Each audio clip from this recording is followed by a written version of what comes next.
Welcome to all to our study this Sabbath afternoon, November the 21st, 2020. I welcome all as we forward our series entitled The New Normal. As shown in prior studies, we have reached a point on history's timeline whereby normalcy is indelibly altered. You, having listened to the prior Bible studies, must know that the impact on theological redemption requires even this eighth study. For today, we are witnessing the speedy erosion of the U.S. Constitution. The recent U.S. presidential election, a drama that for months has seized global attention, is central to this day. Our study will unfold to you the impact of the drama, and it is accordingly entitled Fraudulent Assyrian Glory. I say Assyrian. Many, not being scholarly students of history, are going to ponder, who is the nation called Assyria of Isaiah 10, verse 5. Let's read. O Assyrian, the rod of mine anger, and the staff in their hand is mine indignation. Continue with verse 6. I will send him against an hypocritical nation. Against the people of my wrath will I give him a charge, to take the spoil and to take the prey, and to tread them down like the mire of the streets. We need to define this power that's referred to as the Assyrian. But first, let us specify exactly what it is said of him. He's called the rod of his anger. When you have a rod and you have anger, and somebody, therefore, being the rod of your anger, the one, therefore, that the Lord uses to punish somebody else is described here as the Assyrian. And thus does the Lord say, I will send him against an hypocritical nation. We've already carefully defined the hypocritical nation in prior studies. It represents, in its final stages, Jerusalem, the son of America's former slaves. But you should know that we need to be careful in our definitions. The Assyrian does not represent white people. It represents white Anglo-Saxon Protestants. They are the ones, as Isaiah 57, a study that we have gone over times in the past, indicates that they were ordained of God to have rulership over the planet. Thus, this conclusion, therefore, is etched in biblical revelation. Now, the Assyrian began to go to war with their brethren, what we refer to as the Civil War. I believe it was around 1860. Some historians may correct me on the specificity of that date, but you had the blue representing the Union troops and the gray representing the Confederate troops. And the Confederate troops advanced the cause of white supremacy. They felt that they were predestined and ordained by God to hold the slaves.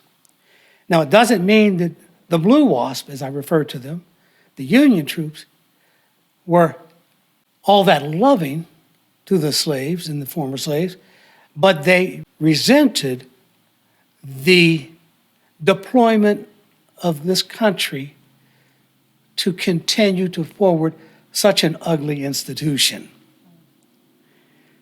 Therefore, we need to carefully identify the Assyrian, because in America you have a multiplicity of people.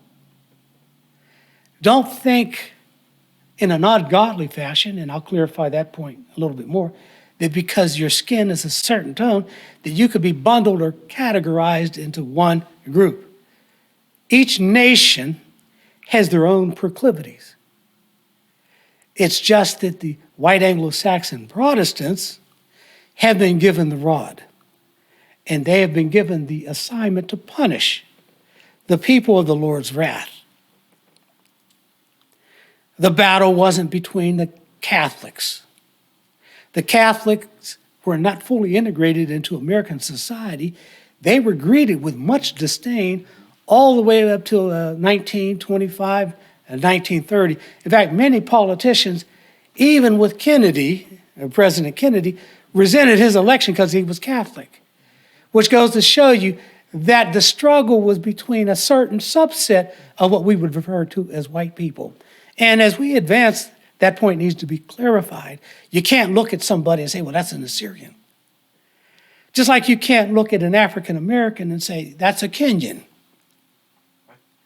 or a Nigerian.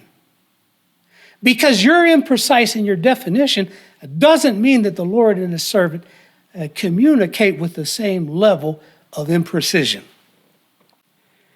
Therefore, Isaiah chapter 10, verse 5, speaks directly and prophetically to the Assyrian.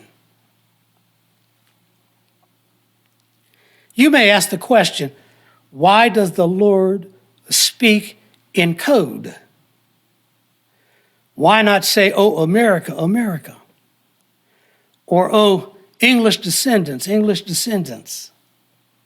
Ancient Assyria was used as a model because of their cruelty to represent, and because of their world exploits. They exploited all land except for Jerusalem. Therefore, they are not designated as a world-leading power. But they exploited in a very cruel way multitudes of people. Don't confuse them with Syrians. The land of Syria is different than the land of Assyria. The Lord does speak to us in code, and he does so for very good reasons. Let me refer you to Isaiah chapter 48, and I will read verses 5 through 8. I have, even from the beginning, declared it to thee. Before it came to pass, I showed it thee. Lest thou shouldest say, mine idol hath done them, and my graven image and my molten image hath commanded them. There are some people that will assert, well, we learned these things in the lodges. These things were hidden from the lodges. They don't understand these things, and therefore they don't have an opportunity to lay claim to this new light. Their ignorance and their falsity is exposed. Continuing with verse 6. Thou hast heard, see all this, and will not ye declare it? I have showed thee new things from this time, even hidden things, and thou didst not know them. They are created now. He's referring to this day and age, this last epoch, this period that falls within the final 42 months. They are created now and not from the beginning. Consequently, if your doctrine of the final 42 months is predicated upon the shepherd's rod message or upon Bashan Davidian theology, then you should know that they were hidden, even from those very august and inspired Seventh-day Adventist sources of theology. They are created now and not from the beginning, even before the day when thou heardest them not, lest thou shouldest say, behold, I knew them. Yea, thou heardest not. Yea, thou knewest not. Yea, from that time thine ear was not open. I find that to be an interesting expression of reiteration as we advance. Thine ear was not open, for I knew that thou wouldest deal very treacherously, and was called a transgressor from the womb. Oh, well, you may say, that doesn't fit the description of my ministry, of the people that I affiliate with, of the people from whom I require or I've received my doctrinal enlightenment. It certainly does. You are unable, as we're indicated in, Matthew chapter 7, you're unable to judge either positively or negatively how people will react to the Lord. You don't know the sins that they have hidden in their hearts. That leads me to the verse that we emphasized in our last study, found in Matthew chapter 13. Verse 10, and the disciples came and said unto him, why speakest thou unto them in parables? If we read earlier, we would see that the Lord gave a study to the vast multitudes, and he revealed it to them in parable. He answered and said unto them, because it is given unto you to know the mysteries of the kingdom of heaven, but to them it is not given. We spent a little bit of time trying to show to you that pronoun, second person plural, spelled Y-O-U, is likewise proverbial and did not pertain to the disciples, but pertain to the Son of Man's commission, the mustard seed advent, as it is raised up in this last day. Verse 13, therefore speak I to them in parables, because they seeing see not, and hearing they hear not, neither do they understand. This is making allusion to what we read in Isaiah 48. They have ears, but they can't hear. They're devoid of understanding. Verse 14, and in them is fulfilled the prophecy of Esaias, which we know to be Isaiah, the very focal point of our study, which said, by hearing ye shall hear, and shall not understand, and seeing ye shall see, and shall not perceive. And it gets to the answer in the next verse that began us down this theological trail. We want to know, why does the Lord speak in proverb? For this people's heart is waxed gross, and their ears are dull of hearing, and their eyes they have closed, lest at any time they should see with their eyes and hear with their ears, and should understand with their heart, and should be converted, and I should heal them. I can imagine Peter, just using my ability of imagining, thinking, well, they all look upstanding to me. They all appeared to be earnest and sincere. The Lord evidently was able to see a deeper dimension in their hearts. And this is why he spoke to them abstractly.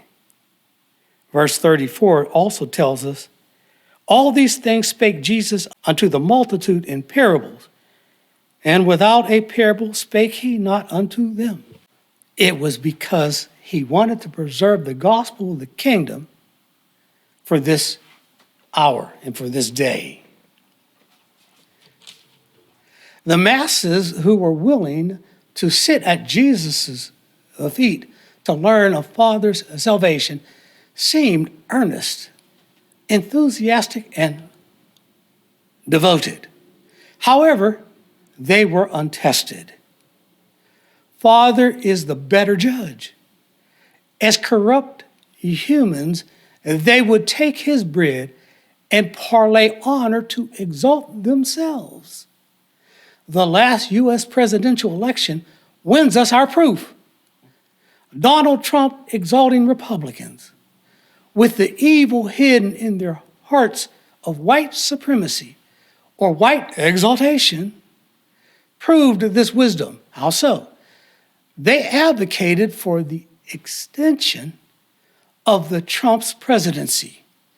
Donald Trump, however, was a proven enemy to the Lord's cause.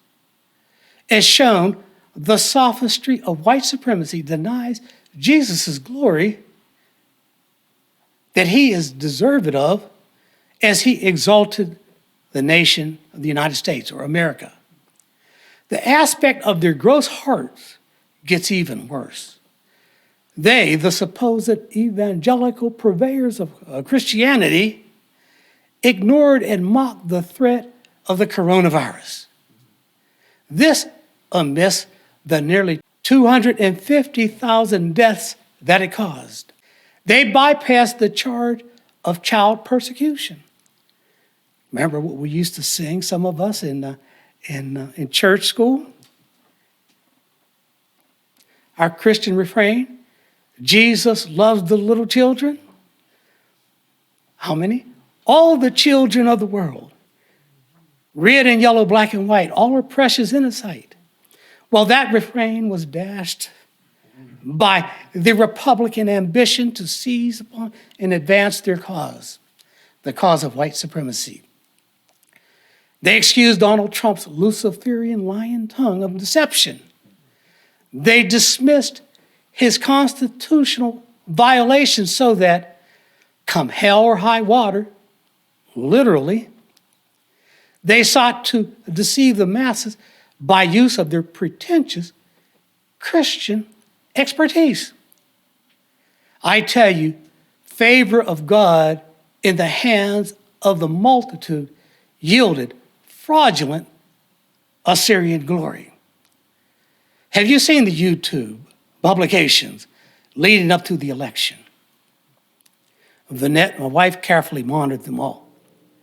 The multitudes of evangelical Christians, men who have the temerity and the gall to mock E.G. White and to mock William Miller and Adventism, they, by use of the spurious prophetic gift, embolden the corrupt president by their claims of God and Jesus' directly expressed yearning for his reelection. One even depicted Jesus crying in pity because Donald Trump was being mistreated. True indeed, their hearts, even those of Bashan Davidians, wax gross. Now all can see that the more you inform humanity, the more self-destructive they become and a zeal to vanity. Today, and thus Satan's duplicitous treachery has become exposed by the falterings of the false prophecies, by the rejection of the American public of Donald Trump.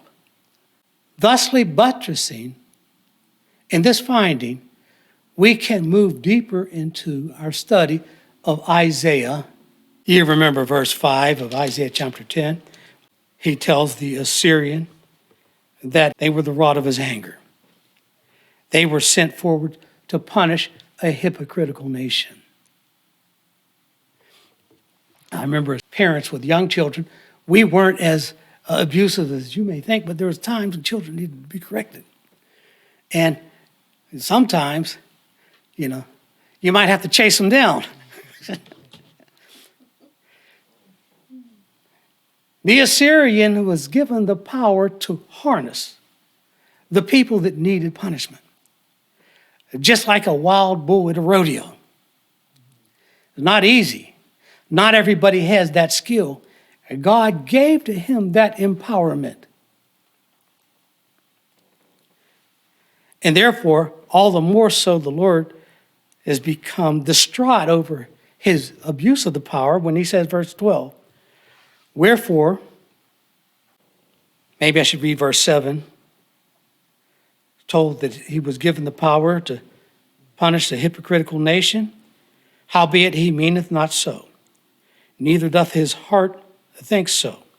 but it is in his heart to destroy and cut off nations, not a few. Goes to show you the wisdom of the Lord hiding this light from the multitudes, because he wanted Assyria to test her, to be ignorant of the reasons behind the successful valor. Verse 12, wherefore it shall come to pass that when the Lord hath performed his whole work upon Mount Zion and on Jerusalem, I will punish the fruit of the stout heart of the king of Assyria and the glory of his high looks. For he said, by the strength of my hand have I done it, and by my wisdom, for I am prudent. I have removed the bounds of the people, and have robbed their treasures, and have put down the inhabitants like a valiant man. Now today, with this study, we can peer into this prophecy and uncover even deeper meaning. Remember, the Spirit of Prophecy said that the Scriptures have the power to continue to unfold to you deeper and deeper meaning. Well, today we can now isolate this Assyrian king as our current president, Donald Trump. This is not speaking of a plurality of people. He does not say that I will punish the Assyrian. This focus of his study in this epic of COVID-19 is a promise that he will punish the Assyrian king. America has never had a king. We've been a constitutional government. But in the last 3.5, 4 years, we've had a president who ignored all the parameters, all the checks and balances, and did what he felt that was necessary, operating as a king. He's the one that is therefore deserving of this pronouncement of punishment. Even now, you see, with his defeat, people are speculating that he has evil machinations that he's plotting, but word is coming across that he's in a deep depression. He's no longer got the high look, no longer impressed with his power, his skills, and his prudence. But I say that this trail of punishment has only just begun. I tell you, we could go over it all the more. America has never had a king in the literal sense of that meaning until Donald Trump. The inescapable and unimpeachable truth. Isaiah 10 is a direct prophecy of one man's fall in the COVID-19 epic. This Assyrian, stout-hearted man is perfectly emblemized by the arrogant and self-extolling high-look persona of Donald Trump. And the prophecy has been fulfilled as the fruition of his fall has begun with his election loss. Verse 17 and 20 give you even more manifestation that we're dealing not with a plurality of people just yet, but with a singular individual. The Lord's response. It says, and the light of Israel shall be for a fire, and his Holy One for a flame. And it shall burn and devour his thorns and his briars in one day. So the mustard seed advent, the one who has been ordained to declare the name of the Lord, the one who gives deference and respect to the covenant as declared in Deuteronomy 18.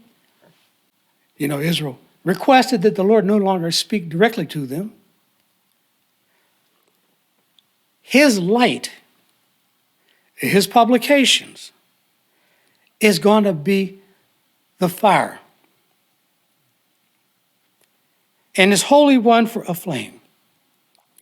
and it shall burn and devour his thorns and briars in one day. Therefore, the fall of the singular individual, the king of Assyria, wins for us the fall of the entire governance over the people for whom he favors and presides, and shall consume the glory of his forest and of his fruitful field, both soul and body. And they shall be as when a standard bearer fainteth. Consequently, this shows you the diminution of the exalted people in this land who have benefited from the excesses and the achievements and the accomplishments of America all these 200 and some years. Both body and soul means it's referring to people. And the rest of the trees of his forest shall be a few, that a child may write them. These people are not considered to be subordinates, they're leaders. They're not grass, they're trees until the Lord hews them down. And they are going to be so humiliated that even an unsophisticated mathematician, a child, will be able to count them. And when you think of trees, there's a multitude of empowered bastions in this land. You see, I think of the Wall Street investors whom Donald Trump was so eager to take your tax return, cut it, and give it to them. I think of all the employers who sign your paychecks. I think of all the governors of the land who pass laws and the legislators who likewise cooperate in that endeavor. Come on, you can use your imagination, all the people of empowerment. In fact, I said you can use your imagination, but it boggles the mind to see such a collapse. This is the advent of the Lord's kingdom, the thing which Jesus deemed should not be revealed to the multitudes. And it shall come to pass in that day that the remnant of Israel, and such as are escaped of the house of Jacob, shall no more again stay upon him that smote them, but they shall stay upon the Lord, the Holy One of Israel in truth. Do we have a moment, perhaps we should take it, to peer more deeply into this statement. There's going to be a turning of the tables. Your whole life envelops around the Assyrian, his laws and his judgments and his governance. The children of Israel are going to be no longer abased, but they're going to be exalted, and they're no longer going to depend upon, quote unquote, the man to meet the distresses that they have. I say that Isaiah chapter 10, verse 12 points to the fall of the singular man, the one who's empowered, the one who is the king of the earth, so to speak. I know that may be a bold statement, but everything that happens on planet Earth happens with his tacit approval, and if he doesn't approve, he interferes. But we have to come to grips with the reality that he has 70 million Americans still yearning for white supremacy, who onwardly linger. This we know by the people that voted for him, even against all of the reported exploits that he was able to afflict the land with. To express to you why the concept of white supremacy is an evil that the Lord calls us to now rebuff and repudiate, whereby we are commissioned to say ye not a confederacy, to all whom this people shall say a confederacy. White supremacy, as manifested in prior studies, is a cancer because it teaches that America has become great by white skin tone, a vain thing cherished by the world. They point to the feats of strength, the glories, all these things that were a grace to the world through the Christian dispensation, which Father intended to be deployed to give glory to Jesus. Thus did Christ in his closing prayer appeal to the Father as such. John chapter 17, verse 1. Then these words spake Jesus and lifted up his eyes to heaven and said, Father, the hour is come. Glorify thy Son, that thy Son may also glorify thee. Christ petitioned the Father that he may glorify Jesus for the express purpose, for what? That Jesus may glorify the Father. Therefore, if you absorb all the credit and let it not be mistaken, humanity has never reached such lofty heights in the 6,000 years of our history.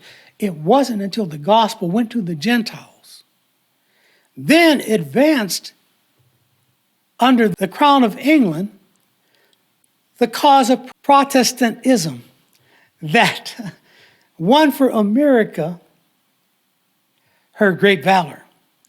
Now, it didn't happen in a generation or 2 generations. It was slow in progression to the point today where we live in a very fancy environment. But it doesn't mean that because you've been in control, Mr. White Supremacist, Mr. Confederate flag waver, it doesn't mean that because you've been in control that you could usurp from the Father his glory. The whole reason why Christ came down was to glorify the Father. The mustard seed doesn't teach he's going to be punished for his racism. He was given the rod and given the charge to persecute a particular race of people. But then when you try to abolish the entire purpose of the Christian gospel, then that's where you have a problem with Christ. In fact, even the Apostle John received a reprimand.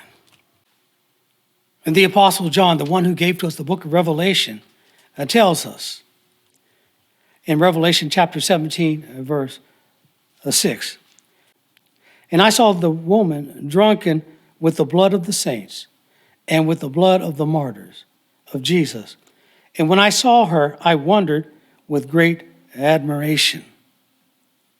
And the angel said unto me, Wherefore didst thou marvel? It's easy for us to be impressed with our naked and carnal eyes about the work that the Assyrian does, but we should not extend any marvelous praise towards the woman or the beast or the Assyrian who has been exalted to preside over this vast land of glory. The angel said, Wherefore didst thou marvel? This land was created to win for Father his glory.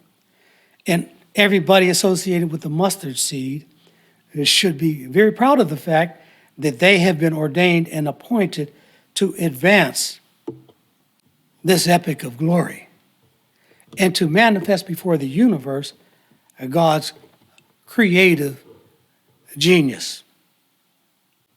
Therefore, in the defeat of Donald Trump for his second term in presidency, we likewise can see the true reason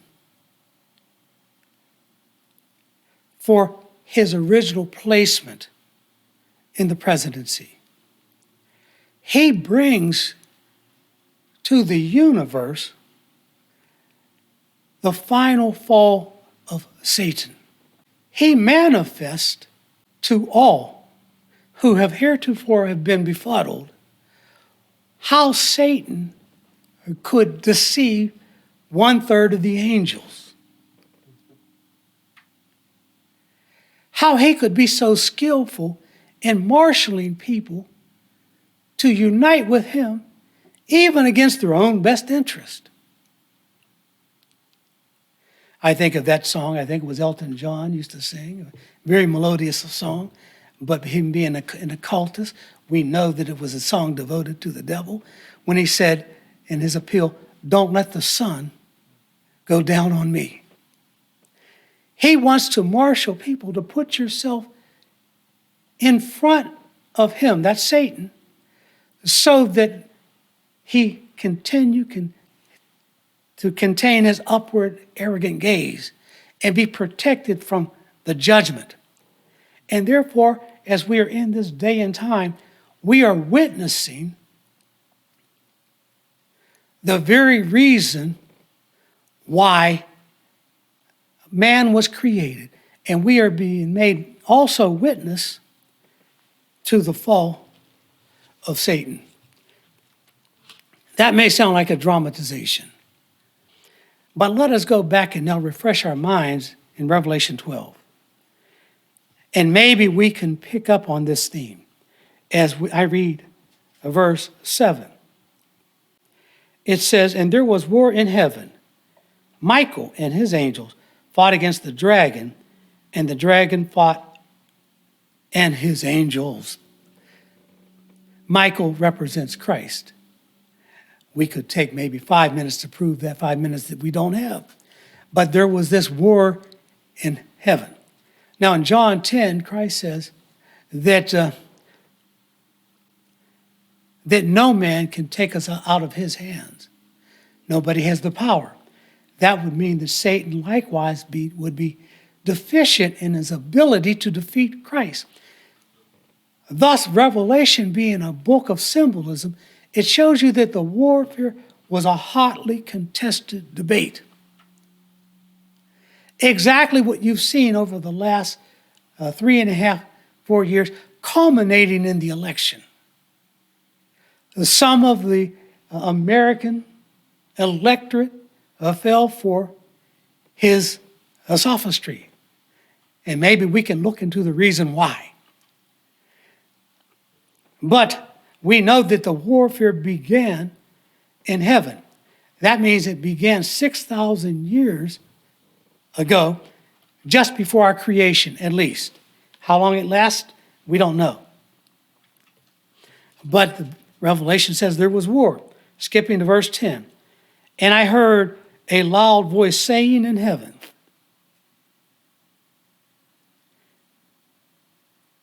I'm pausing here because I'm just bowled over by the audacity, if I could make that word up, of this Bible claim.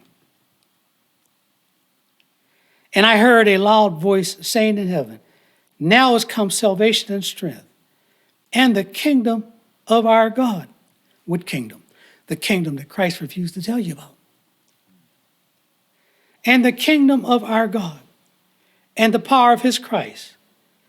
For the accuser of our brethren is cast down, which accused them before our God day and night."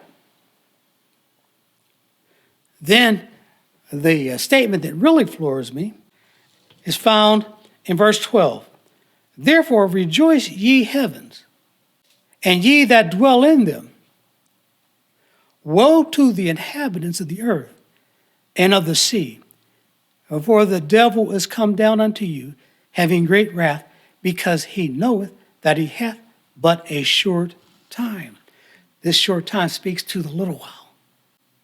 The point that floors me is that heaven was told to rejoice because we inherited their headache. And I find that amazing, that the Lord said, okay, he's created enough hell up here in heaven. Let's get rid of him. Yay. The same way that folks were celebrating in the street when Donald Trump was denied a second term. But then a woe is pronounced upon those that dwell on earth. The same bombardment of frustrating falsehood dominates our airwaves.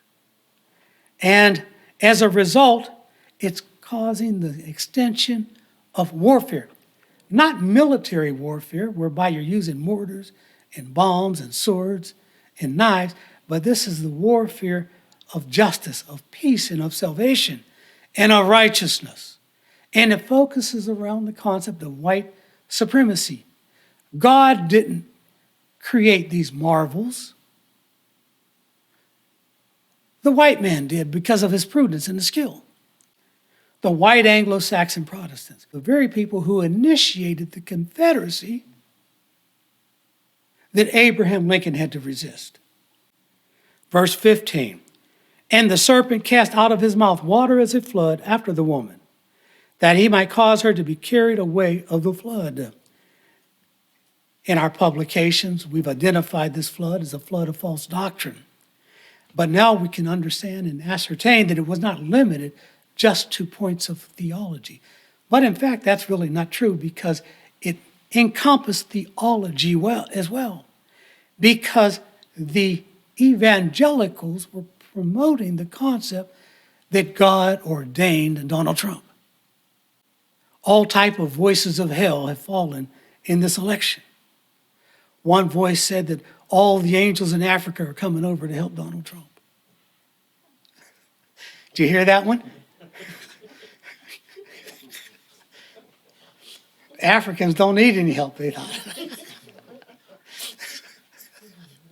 They all coming. They all are zealous to see Donald Trump reelected. A flood of bad theology cast out of their mouth. The very people who recriminated, and I want to hammer this point home clearly, against E.G. White and against William Miller for their great disappointment in 1844. And now they got their champion in the White House in a very serious funk, because he likewise has been humiliated by false prophecy. And understand, a lot of the boldness that he exhibited was because evangelicals prompted him to so do. They told him, as well as they tell their own people, that if you support the nation of Israel, that the Lord will protect you from tornadoes. And we see likewise that has to be explained away. And all the calamities that exist is because America is not doing enough for Israel. This is the outcry of the evangelicals. Israel was reestablished in Palestine under the moniker of Masonry, not Christianity. So how is it the devil has deceived them so greatly? I reiterate the question. How is it that so many people could be deceived? They saw the same evidence that you saw. 70 million. There's a mystery to ungodliness that will need to explain to us this very strange phenomenon. Revelation chapter 22, verse 15.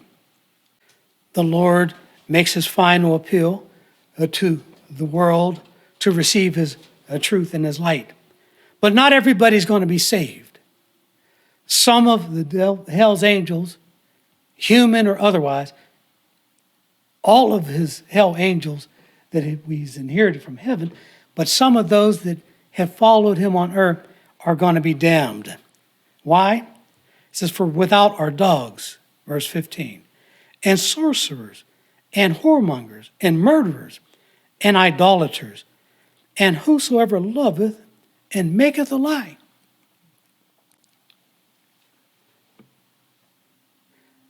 Heretofore I could never understand how could somebody be held responsible for loving a lie if the deception was so sophisticated that they could not discern it.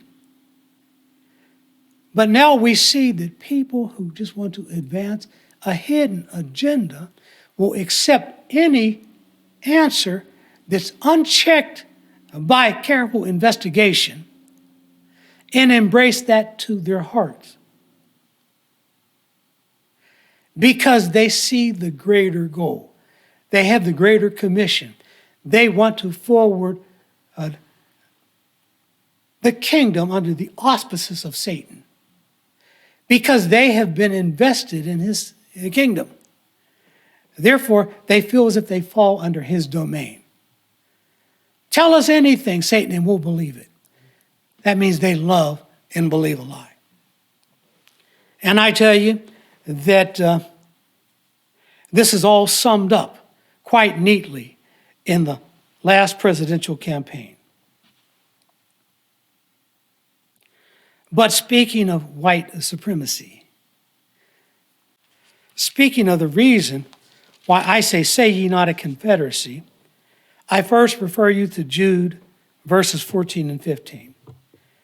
And Enoch also, the seventh from Adam, prophesied of these, saying, Behold, the Lord cometh. And that's good news, right? We've been talking as Adventists all this time about the coming of the Lord. And part of the song of our heart, mine eyes have seen the glory of the coming of the Lord. Well, Enoch is prophesied already on record as saying, Behold, the Lord cometh with 10,000s of his saints. Now we know these 10,000s of his saints are human beings that have been expatriated from earth to Christ's abode, and they are amassed together on the red cloud of the planet Jupiter. These are former earthlings, still they're earthlings, who have been tracing down the history of the world and its advances so that they can explode upon the world in the last days to assist in our declaration of the gospel. That's why the Lord comes with these saints. He doesn't come to receive the saints, the 10,000s of the saints, and take them with him, as we formerly misunderstood. He comes with 10,000s of the saints. Why does he come? To execute judgment upon all, and to convince all that are ungodly among them of all their ungodly deeds which they have ungodly committed, and of all their hard speeches which ungodly sinners have spoken against him. They've come to reprimand the ungodly. That may seem like a cliche, but we have Bible definition that white supremacy is a manifestation of this ungodliness. To look at a man and say he's superior or he's supreme because of the color of his skin, the Bible shows us in Samuel, 1 Samuel chapter 16. Talking about kings, talking about the Lord's zeal to promote a ruler over his children, the children of Israel. He commissioned Samuel in verse 1, and the Lord said unto Samuel, I will send thee to Jesse the Bethlehemite, for I have provided me a king among his sons. Then Samuel assembled all of Jesse's sons, all 7 of them, as they assembled together so that they could fulfill this ordination. And in verse 7, the Lord further commissioned Samuel. But the Lord said, Look not on his countenance or on the height of his stature, because I have refused him. For the Lord seeth not as man seeth. For man looketh on the outward appearance, but the Lord looketh on the heart. If you want to be godly, you have to base your judgments on something not external but internal. You have to look upon the heart. And one of the greatest tests for the disciples today is what we refer to and what the Lord mandated of Abraham, heart circumcision. Everybody in the kingdom has to have their heart circumcised. And the best way to circumcise the heart is not to tell the multitudes about the kingdom. Let them forge their own ideas, their own misunderstandings, then open up the word and show them the truth. And then that way you can see their heart, because they will stand stalwart against falsehood, against deception, against lies. If you can't elevate the Bible pronouncements above those themes, then you're one of the people whom Enoch prophesied that the Lord is going to come to reprimand the ungodly, the people who make judgments in an ungodly fashion. That anointing is likewise referred to in Isaiah chapter 10. Just want to pick up on it in verse 27. And it shall come to pass in that day that his burden shall be taken away from off thy shoulder, and his yoke from off thy neck. And the yoke shall be destroyed because of the anointing. It's good that we have parlayed this text with 1 Samuel chapter 16, which likewise manifests the Lord's anointing of the King of Israel. The anointing is what's going to be the gospel purveyance that is going to break the yoke. Adding even greater insight to the coming that Enoch, the seventh from Adam, right? Prophesied. I mean, he looked down through the corridors of time and saw this prophecy. And then Jesus, he spoke to his disciples. Now, what do we know about what Jesus' modus operandi? What do we know about his tactic of revealing his message to humanity? Not just to the multitudes. He described their hearts as being gross. Therefore, that's the basis and the predicate for him speaking to them parabolically. And we know, as mentioned before, that when he said, "It is for you to understand the kingdom," he was referring to this generation because none have understood the kingdom since that time. That, like I stated, that second person plural pronoun, Y-O-U, is likewise given in proverbial speech. Therefore, when we turn to Matthew chapter 25, this theme in heart, we can look more deeply into Enoch's prophecy. Verse 31, when the Son of Man shall come in his glory, and all the holy angels with him, then shall he sit upon the throne of his glory. Well, these are holy angels. How sayest thou that they are Enochians? People extracted from planet Earth and tabled in the Lord's pavilion for hundreds, if not thousands of years, so that they can return. How is it that they could be designated as holy? I remind you again, their mission is to execute judgment upon all and to convince all that are ungodly among them of all their ungodly deeds, which they have ungodly committed. Consequently, they've got to be holy. The Lord would not appeal to demons to assist him in this work. These are the Lord's holy angels, the angels of the Son of Man, which is another expression for Christ. Thus, when the Son of Man shall come in his glory, and all the holy angels with him, picking up on verse 31 again, then shall he sit upon the throne of his glory.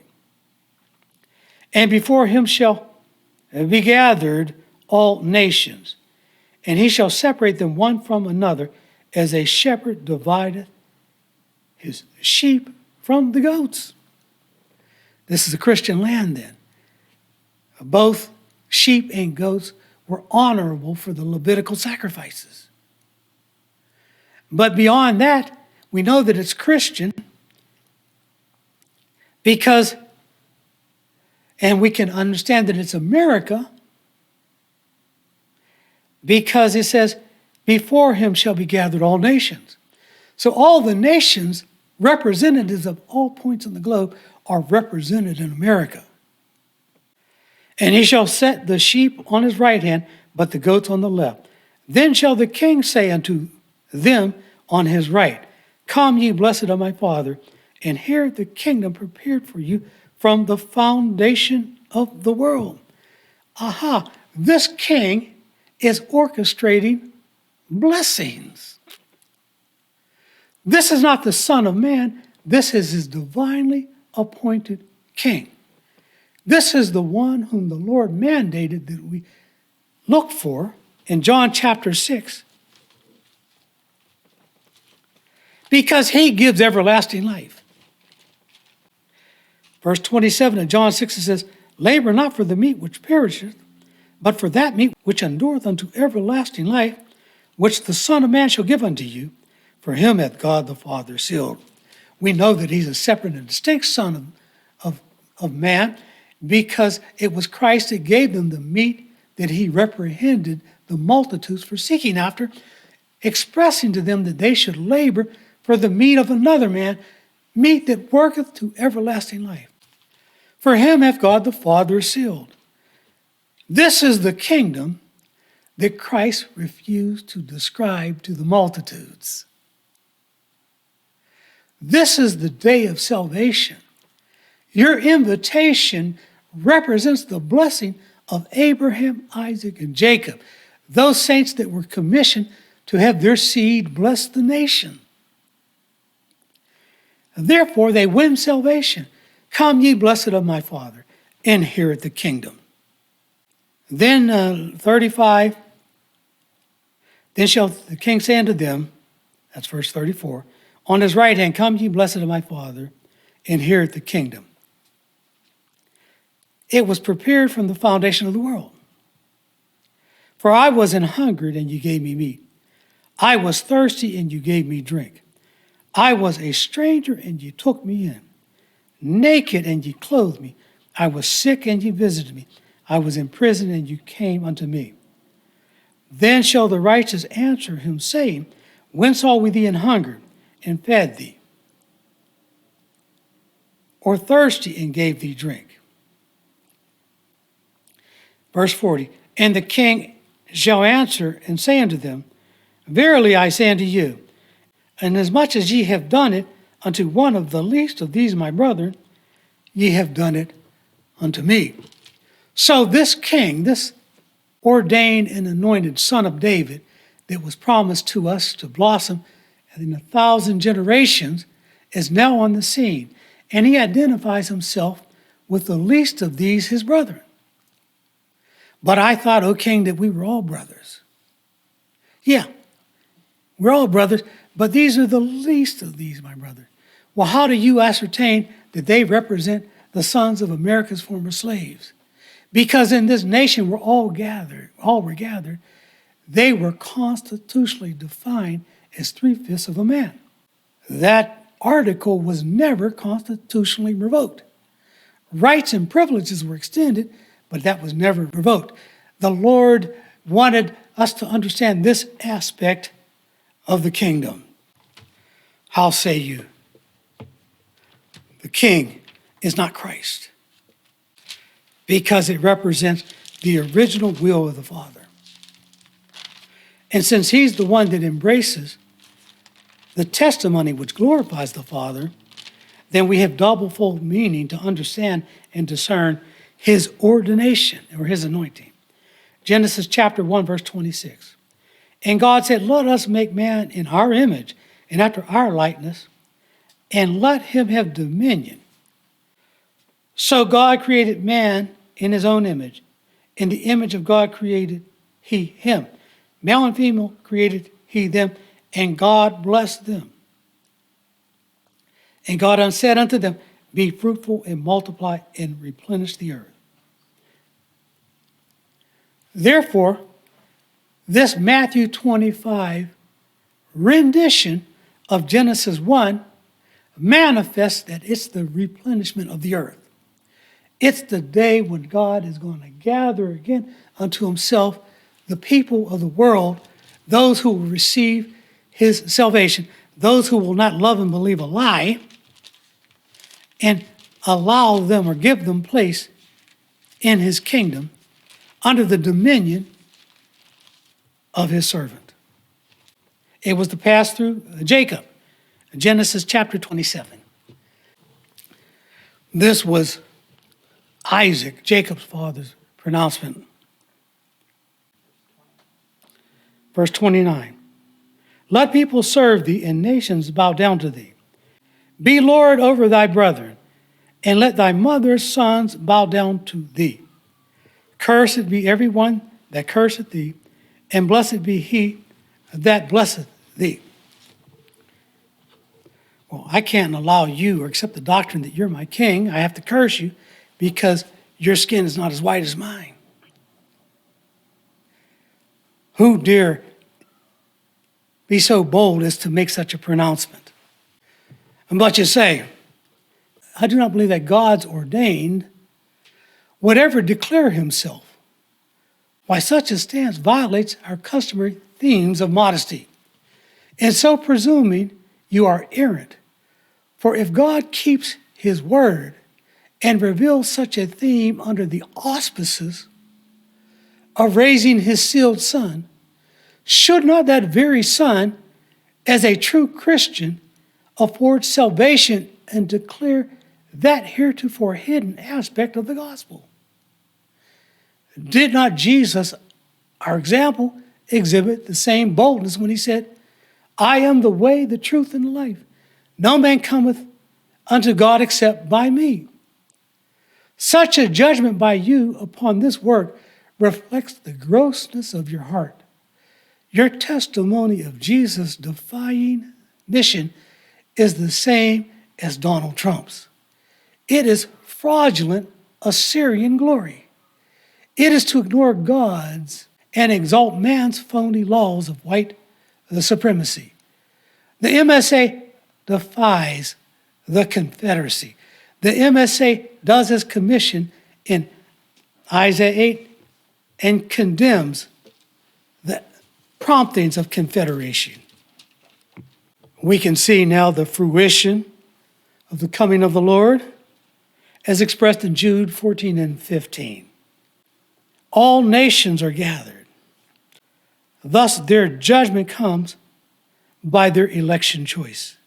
Are they liberal to the beaten and wounded man, defined in Luke, also known as the man for whom the Good Samaritan gave assistance? Are they charitable to those whom E.G. White professed and the Bible validates are the sons of America's former slaves, those who were beaten, broken, and wounded and cast to the wayside by a so-called Christian nation, loosely quoting her? Or are they a Trumpian?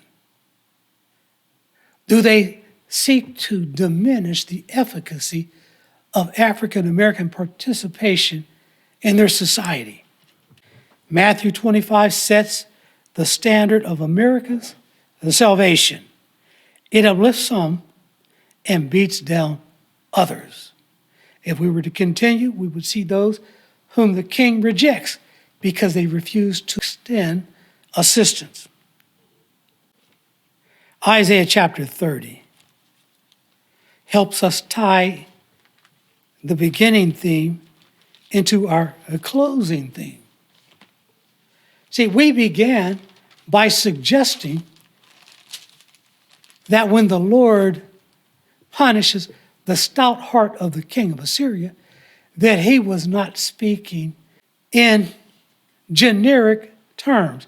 He was dealing with a specific individual who has ascended to power in America and arrogated to himself the authority of a king. But all these years, we as Davidians, especially Bashan Davidians, looked at that text to show the fall of the nation of America. We have since given greater specificity, being that we have learned the truth of the kingdom of heaven. It was intended for us to know and understand.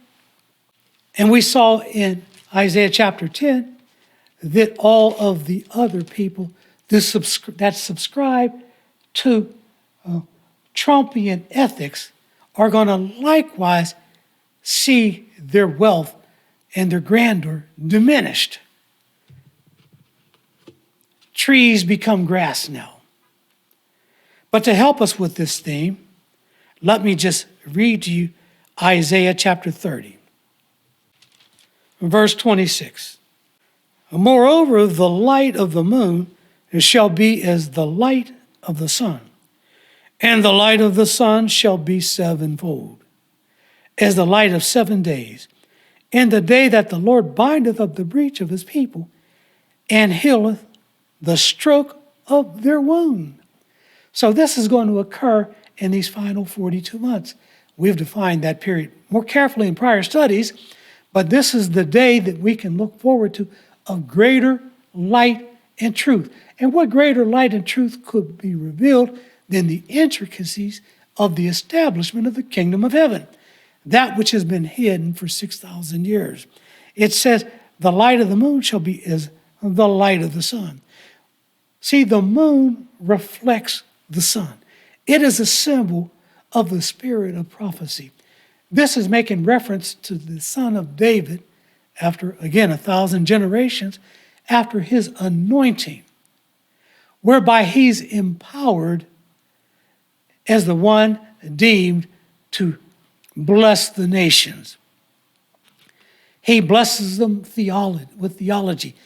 The earth opens up its mouth to swallow up Satan's lies.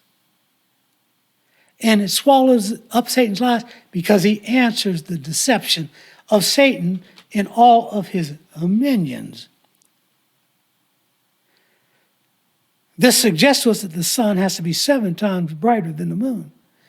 Because if the light of the moon shall be as the light of the sun, and the light of the sun shall be increased 7-fold, then that's the day when Christ, the Word of God, is symbolized as the sun. It's a symbol of the Bible.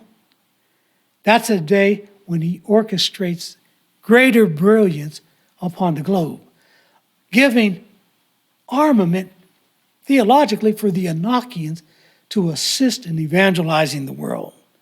This is the day when God's going to heal the Assyrian stroke, the rod that has been taken, as Solomon would put it, across a fool's back. The beaten and bruised that the Lord has punished unto their redemption. And the Lord shall cause his glorious voice to be heard. Let's see.